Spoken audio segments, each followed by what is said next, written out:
Hello guys, I'm Diliana I'm Marta. and this is Velvet Violence.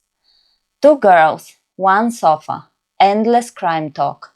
From chilling murders to the most bizarre and unique cases, we sit back, press record and let the dark conversations unfold. Cozy setting, sinister stories. Welcome to the sofa where crime never gets comfortable.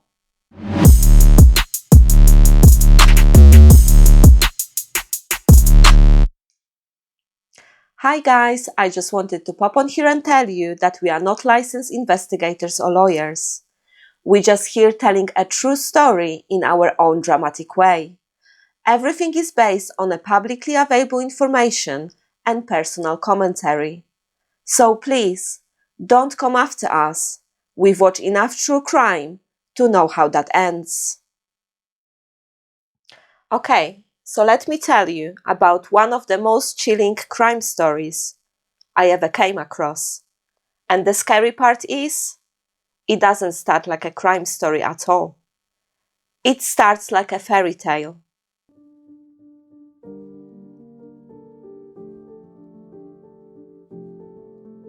There was this man named Christopher Foster. On the surface, he had everything. We're talking serious money, a massive countryside house, luxury house, horses, the whole picture-perfect life. He lived in this huge mansion near Misbrook in Shropshire, and to everyone around him, he looked like a definition of success. Like if you drove past his house, you'd probably think, wow, he's made it. But here when it gets eerie, behind the scenes, his entire empire was crumbling. His business were drowning in debt, millions owed, financial pressure was building, and instead of telling everyone, not friends, not colleagues, not even his own family, he kept pretending like everything was fine. Imagine living a double life like that, smiling in public while secretly knowing everything you've built is about to collapse. Now here's the part that's really unsettling. People who knew him described him as calm, polite, even devoted to his family. No big scandals, no obvious warning signs, just a wealthy businessman living quietly in the countryside with his wife Jill and their teenage daughter Christy. And then, in August 2008, everything changed overnight. One night, while his wife and daughter were asleep, Christopher Foster shot them both. Just like that. No confrontation, no public meltdown. Just silence. After killing them, he set fire to the mansion, the same mansion that symbolized his success, and then took his own life. The fire was massive.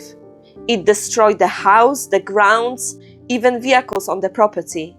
When emergency services arrived, it looked like a disaster from a movie. But it wasn't an accident.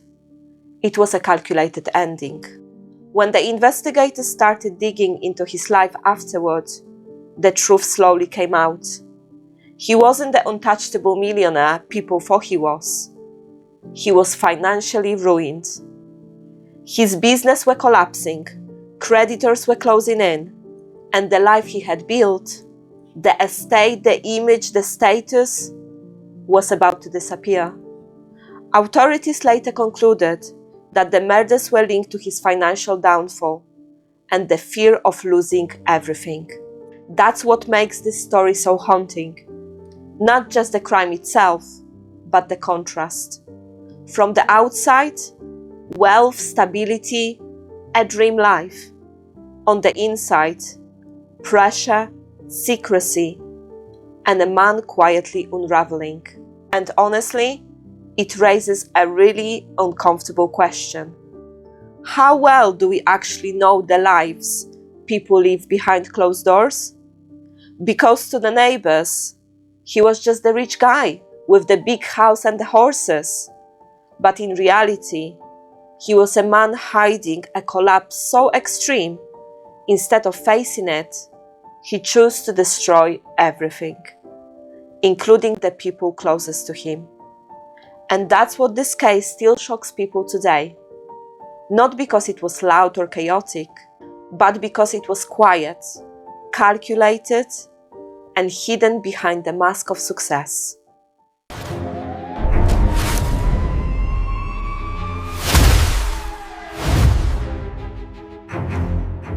Oh my god, this is very close to where we live. I'm surprised I've never heard about this before. So where exactly was? So it happened in Misbrook in Shropshire, which is about 26 miles from us. It's near Osbaston. Oh my god. So it's just around the corner from us. Yeah, and I've never heard about this guy. So who exactly was he? Tell me a bit more about him. Yeah, so he was a self-made millionaire. He always was a person who wanted to achieve. His mom was saying he wanted to be the best of the best. He always wanted to be perfect at scores, at sports, and he was also obsessed with fire.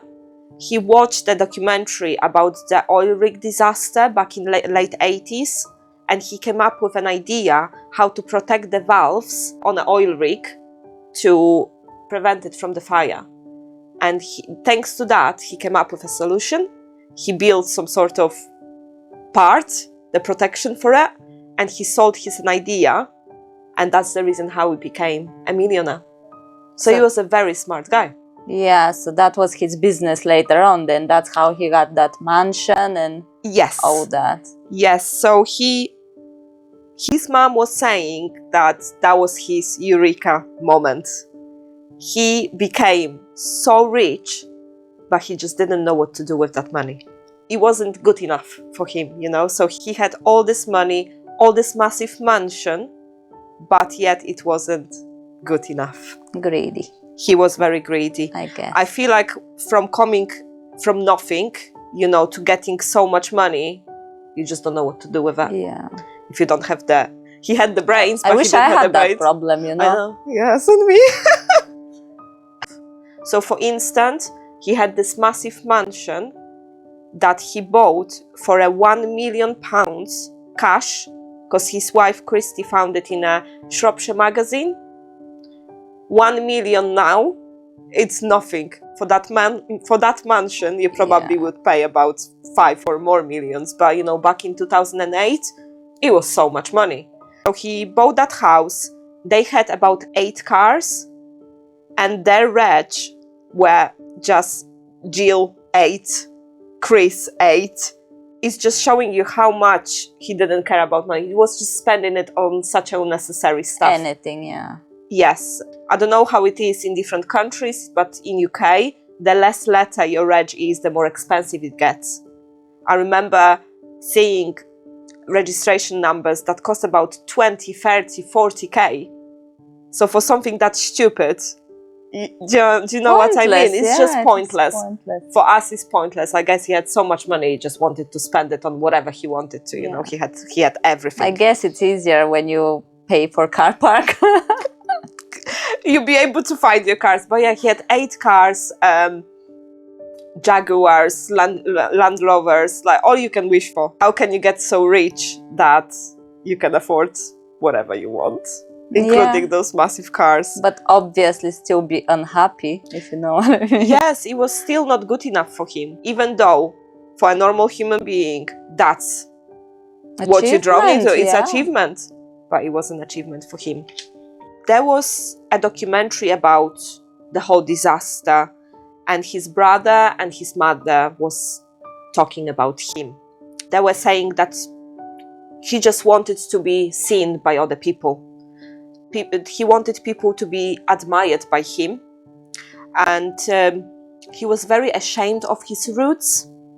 Apparently he was from Wolverhampton, and he just didn't want to have anything to do with that town. He bought this mansion, he moved in there, and he pretended that he's just a perfect guy that people should admire. But people from Wolverhampton knew the real him.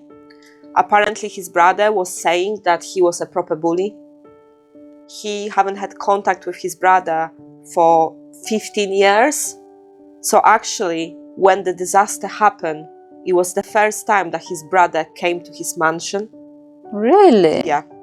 So he didn't have a close relationship with his brother whatsoever, which he was saying in the documentary later. They was very surprised that he was a main man for the wedding.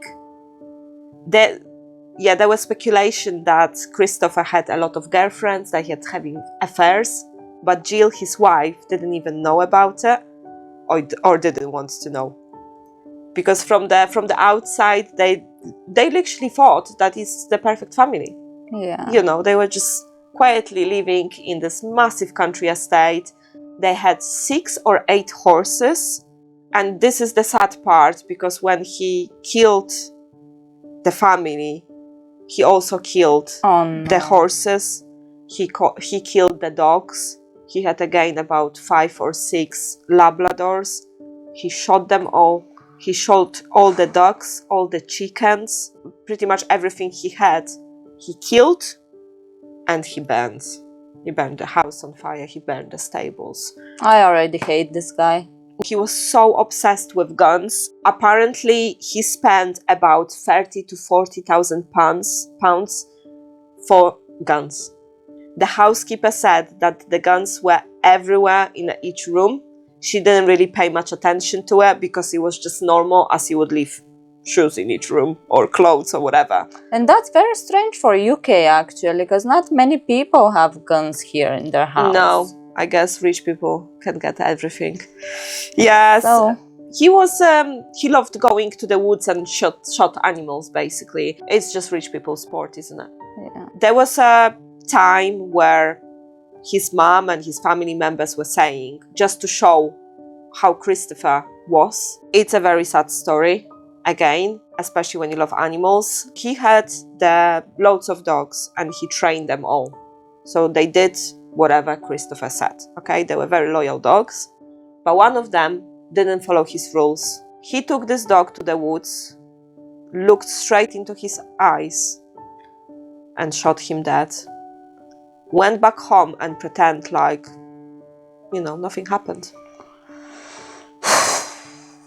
I just wanted to say this story because it shows you how he was.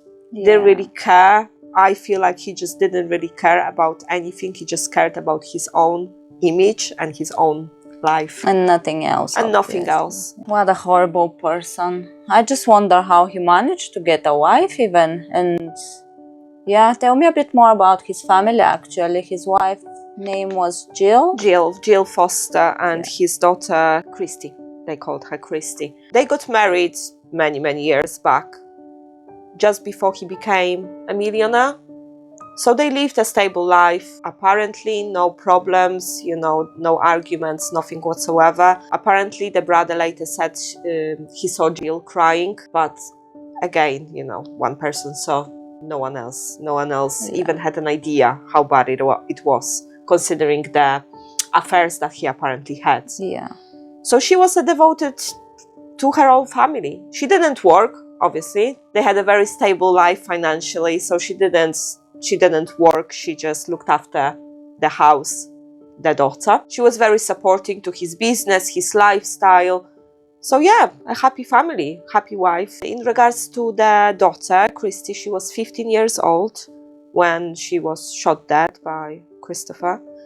She loved horses, and the whole idea of buying that mansion was pretty much for her, because they had so much ground and so many horses. Obviously, it was just much convenient for her to get into her sports. Yeah. She loved riding horses. Horses were basically her whole life. So they bought the house because of her, really. She was a student. She lived with the parents. She had whatever she wanted. Of course. Yeah. There is no bad words to say about the daughter. Obviously, the daughter, she was only 15 years old. Yeah. Well, not also a wife. They were just perfect. Normal family. They both were unaware of the financial crisis. I was gonna ask you about that. How did he even get to this point to start losing all his money and get into so much debt? Back in 2005, he had a dispute with his accountant. The accountant reported him to the police, and it turns out that Christopher didn't pay a single tax. He didn't pay anything. So the financial police took him to court, and he had to pay a massive fine. Obviously, first of all, a fine from the whole process of doing the investigation, but also to pay all the tax that he didn't pay through all his millionaire life. So he had to back pay everything that he owed. Yes, so to pay the whole court cases, the whole tax back, it was £1.2 million. Oh my God. So you can imagine he started having problems with money, where from all this life he didn't even have to think about money. He did whatever he wanted. He had to pay the court cases. He started being in very serious financial problems, but he didn't want to show it to anyone, not even his wife, not daughter, not family members, nothing. No one. Nobody knows except he. Yes. So he was pretending everything was fine. He was taking loads of financial loans. He put his house to the banks, basically, to gain some more loans. Because I was wondering, how did banks, because we're not saying the quick loans they can get online, or do you know what I mean? It was just a proper banks that he borrowed the money from. So he borrowed additional £1.2 million, and he was still spending that. So he didn't stop his luxurious life. He was still doing massive parties, going places, buying whatever he wanted. So he was still pretending that everything is completely fine. Back in 2007, he sold his company, but it wasn't really worth much anymore because due to all that financial crisis. By the end of everything, he was in debt of £4.8 million. Oh my God. He started being very depressed. His doctor later said he actually sought help from him. He was suffering from depression. He was calling suicide line, researching all about the suicides. He was on antidepressants. And I feel like he just didn't know what to do anymore. Because clearly the image was more important than seeking help. Yes, because I guess it's not just the debt, it's like you're basically now lying to your whole family and trying to be someone that you're not anymore. Yeah, I just imagine. So you're obviously having you're pretending you've got a great life outside, okay? Because who cares? We are not the person to care about anyone's opinion, but for the others it matters, and fair enough. Okay, you can pretend that from the outside, but imagine coming home every day to your wife and the daughter that you really, really love, and just pretending that, everything is fine. I'm just very surprised that the wife didn't see anything. Well, I guess he was hiding it very well. He must have. But it should have eaten him alive, I guess, because if you think about, can you imagine? You know what I mean? Obviously we owe in debt these days because that's how the world works. Yeah. But that's a massive debt. I wouldn't be able to sleep at night. No. And I guess he started seeking help from the doctors, but it was too late because it was just by the end where he decided to commit this massive crime. I just can't believe it. Instead of, going to the banks and admitting that there is a problem and you seeking help, you decided to kill the whole family. Yeah, which is, I really don't get that. I get how he got there to want to off himself. Yeah. But I just don't understand why his daughter, why his wife, what did they ever do? But the most eerie part, I guess, was how he did it. The whole house had cameras. So you actually gotten a recording of what happened outside and how did it happen with such a premeditation. I will tell you all about that night. It happened on a bank holiday weekend in August. It was back in 2008. Him and his whole family were invited to his friend's house for a barbecue. They had a great time. And the picture I showed you, earlier. That was a day before, that was that time, few hours before this all happened. So as you could see on the picture, he was just happy. You couldn't see anything that there is something wrong, that something was eating him from the outside. So they had a lovely barbecue, they drove home, and that's how when the camera started rolling. His wife coming out of the car with Christy. Christy goes to the stables to let the dogs out. The dogs are running around, all good and well, and she went upstairs to her room. You've got messages between Christy and the friends that they were chatting with each other online, and then eventually Christy says, "Oh, my dad switched off the internet, so I won't be able to message you again." The friend said, "Oh, maybe you can just quietly turn it on," and Christy said, "No, my dad is very close to me, I'm going to bed, bye bye, love you." And that was her last message. The wife and the daughter went sleep. Eventually, it was about 11 o'clock or so. You can see Christopher going to the stables with his gun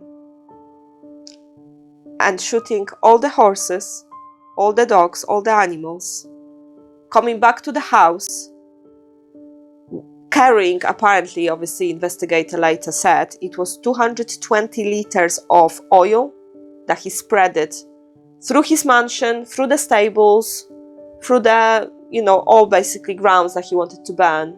So he put everything on fire. Christy and his wife Jill were asleep.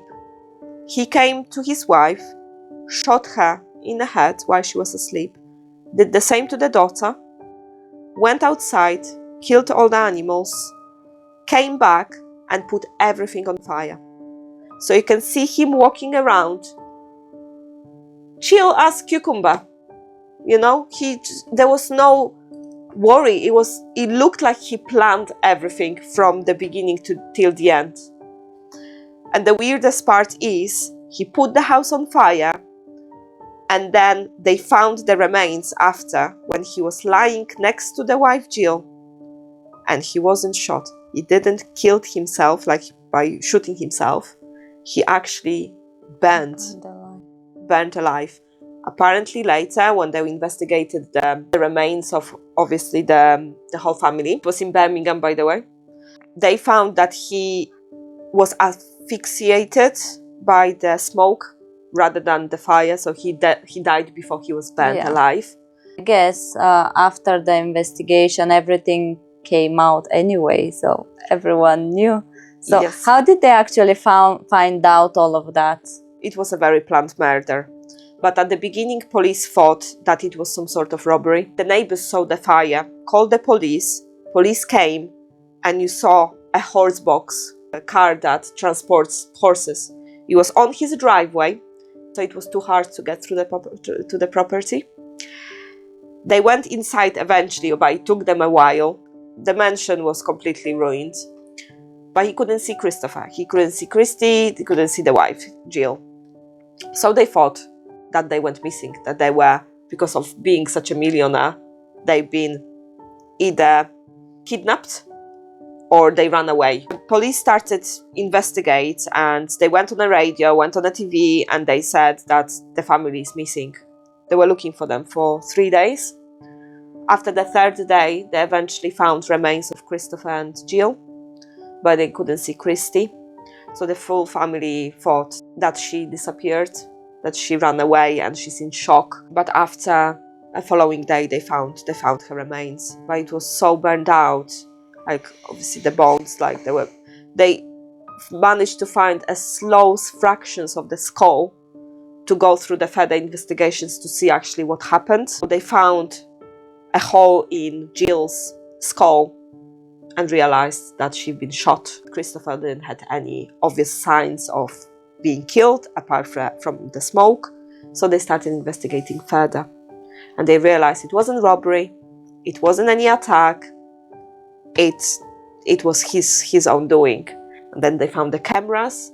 They found that at 4:11 in the night, the cameras finally shut down because they were burnt, basically, when the fire started. So at the very beginning, police thought that there is that it wasn't him, because they couldn't believe it when they're speaking with family members, when they're speaking with neighbors. It was just, how, no chance that Christopher could ever done that. Well, there you go, he could. What interesting is, from just the housekeeper, what she was saying was, a day before the whole disaster, Christopher put the wedding video, and the full family watched it together, and they cried together, how amazing it was. They found pictures, the albums with pictures on the table when the house burned down. So it looked like he just wanted to see the best days that they had with each other, saw the whole memories from the photo albums, and eventually decided to do what he did. He was a horrible person. That's all I can take from this case. He was just selfish through his bones. Ego won. Thank you so much for staying with us till the end. I know it was one of the hardest stories that we covered so far, but there will be many more. So please like, subscribe, and let us know how we're doing. Please be gentle. We're quite new at this. And we will see you next time. Bye. Bye, guys. Hi, guys. Just wanted to let you know that there's not gonna be a new episode next week. As you know, it's Easter, so I'm going away, and Diliana is having her dental surgery. So good times for Marta and not so good times for me. Don't miss us too much. And we'll see you on 12th of April. The same mansion that symbolized his success? Because he sucks. He sucks.